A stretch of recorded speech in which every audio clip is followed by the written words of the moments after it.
औज़ुबिल्लाहि बिस्मिल्लाहिर्रहमानिर्रहीम। नाज़रीन आपको मेज़बान से नाज़रीन सवाल ऑप्शन के साथ। नाज़रीन आज ये जो वीडियो है, ये वीडियो मेरे जो पड़ोसी मुल्क है, उस पड़ोसी मुल्क के देखने वालों के लिए स्पेशली वो देखें, और मैं भी उनके एंकर पर्सन की तरह चिल्ला चिल्ला के कहता हूँ कि भारतवासियों, आओ आके देखो कि तुम जिसको सीमा समझ रहे हो, वो सीमा नहीं है। ये सीमा पार आई थी, ये सीमा पार जो है वो घुसपैठी थी, घुसपैठी यहाँ पर आई थी।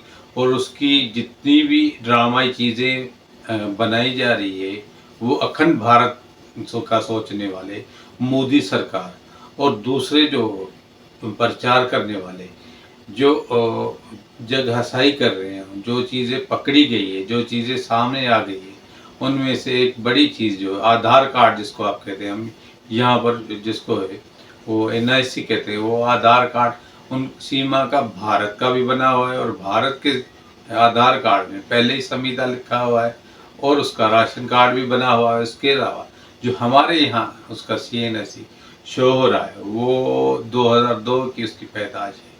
तो इस समय जो है 2023 चल रहा है, 2023 के हिसाब से और सीमा जो अपनी उम्र बता रही है वो 27 साल बता रही है। और सीमा के ज़बानी यही कहना है कि उसकी शादी जो है वो 10 साल पहले हुई थी। 10 साल पहले अगर शादी हुई है सीमा की, तो यानी कि उसकी उम्र 12-13 साल होगी। यानी कि वो पूरी तरह से जो है वो शादी के लायक नहीं थी, बालिग नहीं थी। और सीमा जो है उसने शादी भी की, और फिर जो बच्चे पैदा किए हैं वो अगर हम उनकी उम्र का अंदाज़ा लगा लें, अगर एक 8 या 9 साल का बच्चा है, तो अगर सीमा की उम्र 18 साल होती, तो 18 साल के हिसाब से हम बच्चे की उम्र 8 से 9 साल लगा लेते, तो ये बच्चा उनका नहीं हो सकता। क्योंकि सीमा की जो मेडिकली रिपोर्ट्स हम कर लेते हैं कि वो सीमा अगर 10 साल की थी या 12 साल की थी, तो 8 साल में बच्चा कैसे हुआ। सीमा अगर 18 साल की हुई होगी, तो फिर अगर ये बच्चा हुआ है, तो सीमा जो उम्र है वो अपनी सीमा से पार कर जाती है।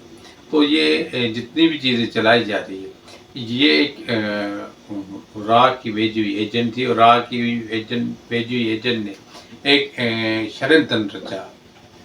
मैं पाकिस्तान को बता दूं, ड्रामा रचा, और उस ड्रामे के आधार पर वो फटाफट फटाफट चलती गई। और अब मीडिया पर चिल्ला चिल्ला के कह रहे हैं कि पूरे देश को देखना चाहिए कि पाकिस्तान में कितनी तकलीफें हैं, और सीमा जानबूझकर ये जो चीज़ें कर रही है, ये जो पिनअप कर रही है, वो इस्लाम को पिनअप कर रही है कि वहाँ पर ये आज़ादी नहीं, इस्लाम में ये चीज़ नहीं है।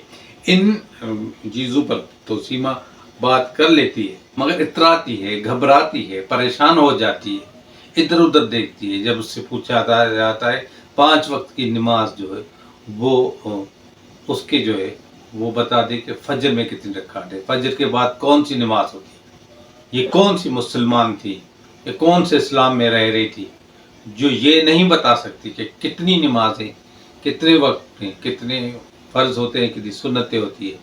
वो कह रही मैं नमाज पढ़ रही थी सिर्फ रमज़ान में। तो उससे ये भी पूछा जाए, रमज़ान की तुम्हें दुआ आती है, रमज़ान में रोज़ा रखती थी या नहीं रखती थी। वहाँ जाकर उससे जो है ये भी पता चल गया है कि उसे गंगा में नहाना है, उसे जो है अपनी पति की लंबी उम्र के लिए करवा चौथ का जो है वो व्रत भी रखना है। अगर करवा चौथ का व्रत आता है, तो उसको रमज़ान का भी पता होना चाहिए, रोज़े का भी पता होना चाहिए। यानी कि ये सारी चीज़ें अगर कोर्ट में पेश की जाए, अगर सारी चीज़ें कौमी अदालत में लेकर ये केस पेश किया जाए, तो ये पाकिस्तान को बदनाम करने की ख्वाहिश है और मुसलमानों के जज्बातों से खेलने की साजिश है। न फ़कत पाकिस्तान के मुसलमानों से, बल्कि हिंदुस्तान के मुसलमानों को स्पेशली इस पर टीज़ किया जाएगा। और उनकी जो ख़ानदान में जो लड़कियां हिंदुस्तान में पड़ी है, जो अपना जो लिबास को ढांप पे रखती है, जो पर्देदार मुसलमान लड़कियां हैं, उनके लिए भी ये स्टोरी बनाई गई। और इस स्टोरी का जो है वो एक खुलासा ये भी हुआ कि सीमा का एक और चाहने वाला मिल गया और उसने कहा कि ये क्रिकेट की बड़ी दीवानी है और 2.5 साल उसके साथ रही थी। ये सीमा कहाँ कहाँ गई है? इस सीमा की कोई सीमा नहीं। तो जो सीमा और समीता है, ये सीमा नहीं, ये समीता है। उसके जो बच्चे हैं, ये इसके बच्चे मेरे हिसाब से इसके बच्चे नहीं हैं। इतना झूठा और घिनौना अखंड पाप जो सीमा ने किया है, अखंड पाप जो मीडिया दिखा रहा है, अखंड चीज़ें जो इस ग्लोबल वर्ल्ड में दिखा रहा है, मेरा यकीन है, मैं एक मुसलमान के ऐसे से यकीन रखता हूँ कि अखंड भारत को जल्दी पता चल जाएगा कि तुम कितने अखंड हो। जल्दी पता चल जाएगा चिल्लाने वाले एंकरों को कि तुम्हारी खबरें सिर्फ झूठ पर मुबनी होती है, सिर्फ किसी की तौहीन पर होती है। अगर ये चीज अगर हकीकत भी होती तो हिंदुस्तान में फिर जो दहशतगर्दी होती है तो फिर वो नेपाल को पकड़ ले। और हिंदुस्तान की सरहदें इतनी कमजोर है कि एक औरत 4 बच्चे लेकर आ सकती है, तो बहुत सारे लश्कर जो वो भी घुसकर हिंदुस्तान में बैठे होंगे। हिंदुस्तान का मैं कहता हूँ वर्ल्ड कप जो है वो हिंदुस्तान से उठाकर पाकिस्तान में लाया जाए, क्योंकि हिंदुस्तान की सीमाएं जो है वो महफूज नहीं है। और ये मैसेज मेरा पूरे दुनिया को जाना चाहिए कि हिंदुस्तान में कोई भी सीमा पार करके आ सकता है।